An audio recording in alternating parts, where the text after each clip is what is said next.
Hello, I am Dr. Kranti Seethamagari. I'm a practicing hospitalist at Atrium Health, Charlotte, North Carolina.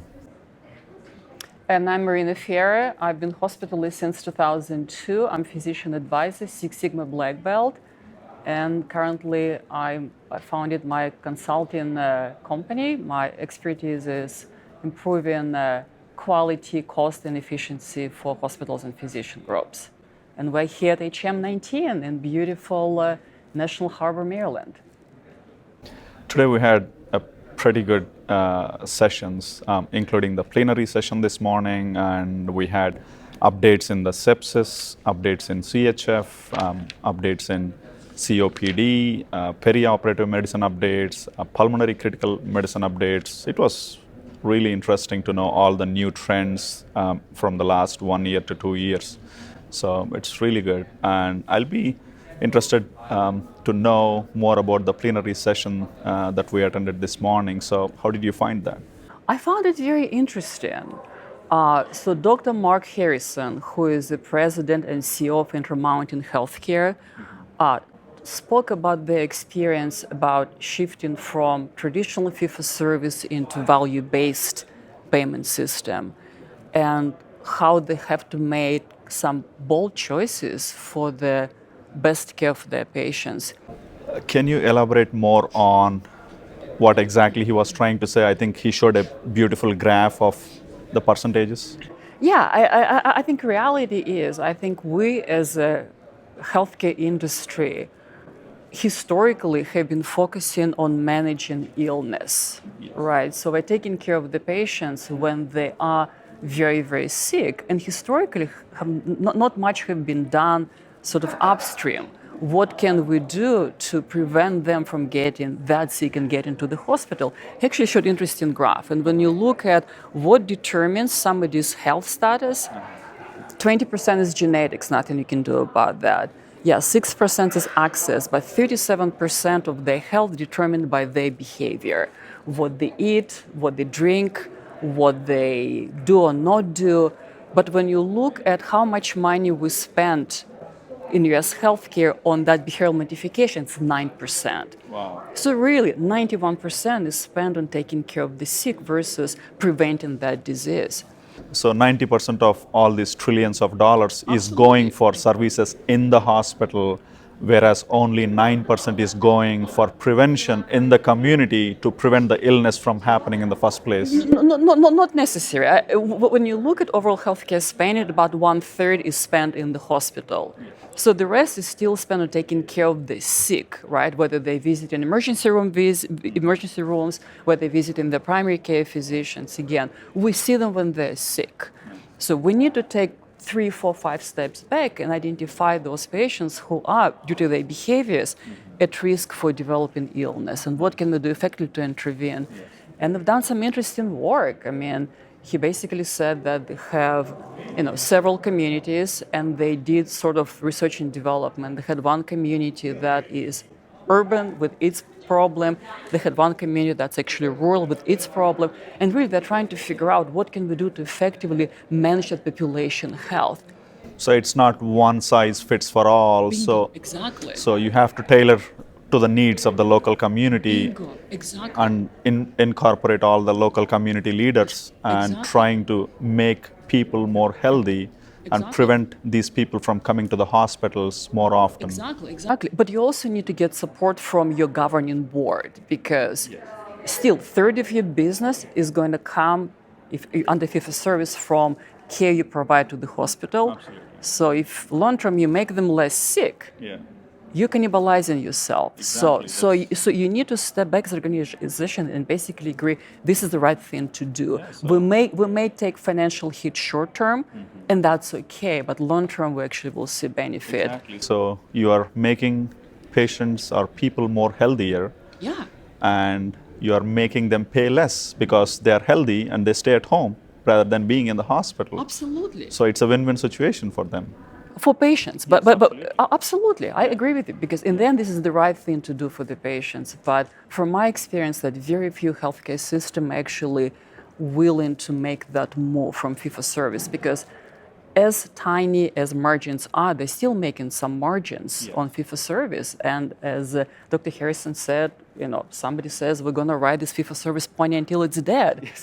And we're riding. It's, by the way, it was horse before, it's pony now, it's going to be cat 10 years from now, but people are going to ride it. Exactly. So what they did is actually quite interesting, that they decided that they're going to invest in providing different care to their patients while they're on the top financially. The whole theme for the plenary this morning was adaptability. Absolutely. And change. Absolutely. Along with the new changes that are going on in the healthcare, Absolutely. especially with the hospital medicine, the way it is moving forward. Yeah. So we need to adapt to these changes as well, and we cannot just be traditionally sitting idly and we cannot let this system run the way it is right now. Absolutely. And he was very upfront saying that it's not easy. And if somebody like him says it's not easy with all the skills, expertise, experience, etc., it's not going to be easy, period. But I also like how he positioned hospitalists because, I mean, we are uniquely positioned, right? So we're in the middle between people who are really, really sick and people who are healthy. And when you look at our growing specialty, which now close to 60,000 people, we take care of 85% of patients. So not only we can control the hospital cost, we also can effectively control what's going to happen to those patients when they transition to post-acute.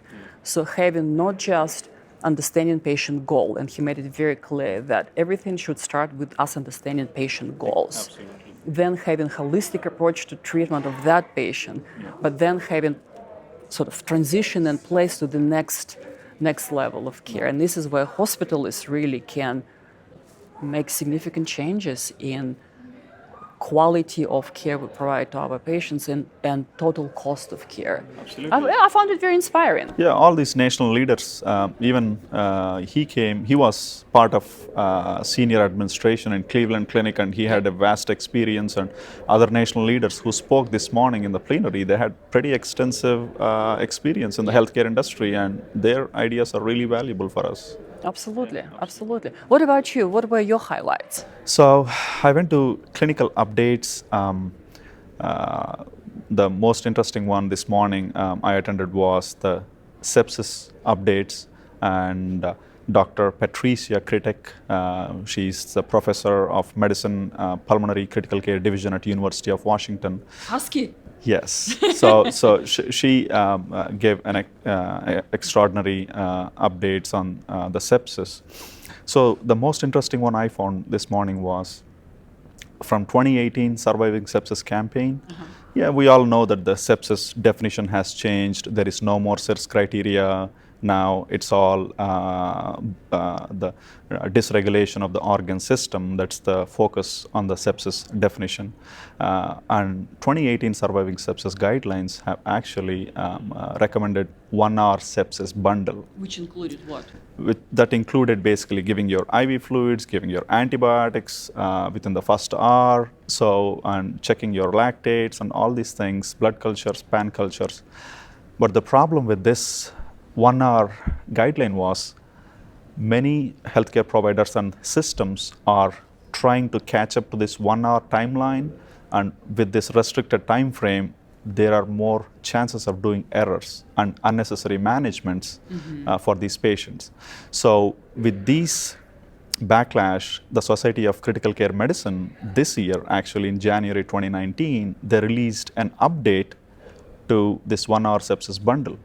They said it is not mandated now to do your sepsis bundle within the first hour, but it is preferred to do it just for quality purposes and quality improvement, but it is not mandated. So they are essentially saying you don't need to follow this 1 hour sepsis bundle. The reason they say that is they haven't found any significant mortality differences within the first hour 1 hour bundle versus regular care that you give to the patients. Yes, absolutely. The patient needs IV fluids, antibiotics as soon as possible. Everyone knows that. But there is no rush to do it in the first hour.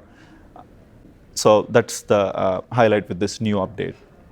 I also found, because I attended that session as well, I also found discussion about using the best tool to sort of identify sepsis or diagnose sepsis early. Yes. That the Surviving Sepsis campaign specifically does not provide any recommendations for which tool you're going to use. And she basically discussed few of them. absolutely. So one of them is SIRS, two signs of SIRS plus infection. Super sensitive, not specific. Then SOFA scores and QSOFA scores. QSOFA. See, I found also the discussion about QSOFA, which I found very interesting, that QSOFA is a very specific tool. That's why it's bad for sort of early diagnosis, because you're going to unidentify a lot of patients. It doesn't have much sensitivity. Exactly. But it's very specific. But what I found very, very interesting, that QSOFA is a good tool to predict mortality when you apply it to patients who come through emergency room. Absolutely. Yes. If you look at those patients in ICU, QSOFA more than 2, less than 2 for them doesn't make difference, because they're in ICU because they're pretty sick. Absolutely. But those patients who actually come to the ER, this may be a nice, once you think that this is sepsis, maybe a nice screening tool to decide whether these patients really need to be in ICU or whether they can go to regular medical. And the other interesting one was the discussion regarding the IV fluids. So what would you choose? Whether you choose Ringer's lactate versus normal saline versus albumin and other solutions. So that was a pretty good discussion. And What was your take? So the take on that, so basically Ringer's lactate is ideal when compared to normal saline with the sepsis patients, except in patients with advanced liver cirrhosis. So in those patients, there is a chance that you could increase the lactate levels. So you should be careful with those patients. But in general, if you have availability of Ringer's lactate, it's preferred to be used. And there was one other attendee asking a question like, the patient's lactate is already 5, and can I give Ringer's lactate to this patient? Will the serum lactate level go up by giving the Ringer's lactate? And what was the answer? No. Interesting. You cannot, no, because the serum lactate, the levels that go high, so you don't basically increase the serum lactate levels by giving Ringer's lactate, so you can give it. I actually have admission. Like I've been in hospitals for a very long time, and I took care of a lot of critical care patients. I've never ever wrote the order for LR. Yes. So I probably would change my practice based on that. Yes. But the evidence that sort of favor LR versus normal saline, basically when they look at, and I actually wrote it down because I found it like, wow, this is interesting. So if you compare normal saline versus LR, there's actually decrease in adverse kidney events in those patients who use LR. Statistically significant. Absolutely. And again, as she said, like if I don't have LR available, and if I have an S next to me, I'm going to order that. Absolutely, you have to take into other accounts. Like say someone is dehydrated and their sodium is already low, like 128 or 126, then obviously you'll need sodium. So you'll choose normal saline over LR. So you have to use the clinical discretion depending on each patient. This is not like one thing fits for all. But the trend is overall in the last 5 to 10 years, more internal medicine physicians, hospitalists are using Ringer's lactate. Surgeons knew something that we didn't know. So, usually the surgery physicians have to, they were using this for a long time, but we, medicine physicians, we were using normal saline, but now the trend is shifting. So we are also picking up on the Ringer's lactate. So we are going good with that. So that was one thing else. I also found interesting, and I mentioned that when I was going through my training in 1999-2002, this is where an article came out about early directed goal therapy for sepsis. And it showed great improvement in mortality, and we all changed our practices. And now, almost 20 years later, to find out that studies actually don't suggest that those patients that have early goal-directed therapy have improved mortality. What makes difference is if they get the IV fluids and IV antibiotics early. So I found that quite opening.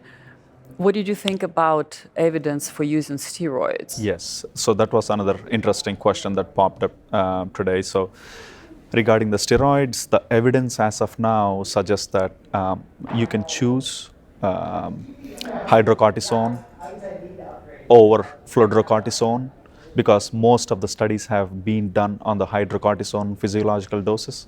You can use that for sepsis patients, but there is no difference in mortality in 90 days. It will only improve the blood pressure for the time being in septic shock patients, but it will not, there is no difference in the mortality whether you use steroids or you don't use steroids. But in the short run, your blood pressure will be improved, and patients obviously with steroids, they'll feel better. So you can use steroids. And I was asking Dr. Kritik regarding whether should I choose hydrocortisone versus fludrocortisone, and she was recommending hydrocortisone. The reason being is this was the one that was extensively studied with a lot of evidence. So that was one thing. And the other interesting topics that came about was regarding the use of vitamin C and thiamine. Is there a role for giving high doses of vitamin C or thiamine in septic shock or sepsis patients in the ICU? There was actually one single center study that showed that there was a significant improvement. From 40 to 9% mortality, Exactly. Yeah, mortality rate actually improved. Actually, mortality rate reduced from 40% to 9% by using vitamin C and thiamine, but it was a single center study with a very small number of patients. So the take on that is there is no strong evidence for that to use vitamin C or thiamine, but if you still want to use it, they are cheaper and they are not really harmful with a lot of side effects. Yes, you can use it, but there is no compelling, strong evidence to use it. And again, in the end, it sort of depends on your level of comfort with risk. Yeah.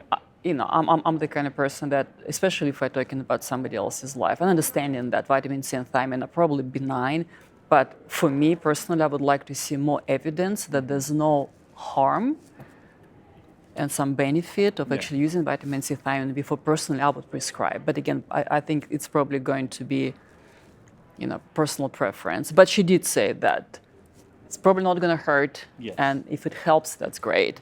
But the key is evidence are limited. Absolutely.